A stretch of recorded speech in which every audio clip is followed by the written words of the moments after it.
Hi, I'm Luke Ziff from Crocker Farm Auction, and I'm here with the finest J&E Norton stoneware jug with standing deer decoration that we've ever offered for auction.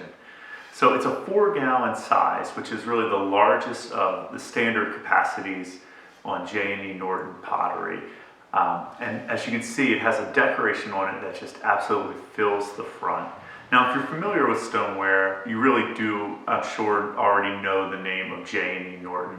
If you're not, I will explain that in the period from like the 1840s up until right before the Civil War, starting in Rochester, New York, but then spreading throughout the Northeast, stoneware decorated with slip-trailed motifs of flowers, birds, and then more rarely animals. With really kind of lifelike, realistic decorations, became fairly common in that area. Large factories emerged that were really successful in marketing this style of stoneware. And of those factories, really, I believe J&E Norton's factory was the most successful and the most prolific. They employed very skilled decorators. Among them was John Hilfinger, who was an itinerant stoneware decorator, but really did his most prolific work in Bennington, Vermont, before the Civil War.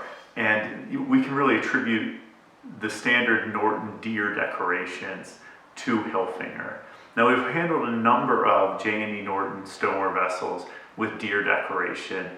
Most of those decorations are reclining deer with a scene with fence and trees. Very rarely you will find standing deer, which is a little more time intensive, a little more elaborate, but we have never handled a standing deer this elaborate. So as you can see, not only do you have the form of the deer, which as I mentioned fills the whole front of this jug, but there's so much detail. You have spots all throughout, you have antlers, you have a proud pose, and then highlights all around, and then these long legs and even spots on the haunches, and then ground cover, fence, and tree surrounding the deer. Like I said, it fills the whole canvas of this jug, and it's really an outstanding example. So this actually came out of a collection. It's the first time offered in almost 30 years. When it originally sold at auction, it came out of the collection of Richard Carter Barrett, who himself is very well known. He's actually an early authority, early scholar that studied, and an author who wrote about Bennington pottery. This was actually the first Norton vessel with a deer that he had the chance to buy, and so he scarfed it up in 1955, and then he sold it almost 40 years after that.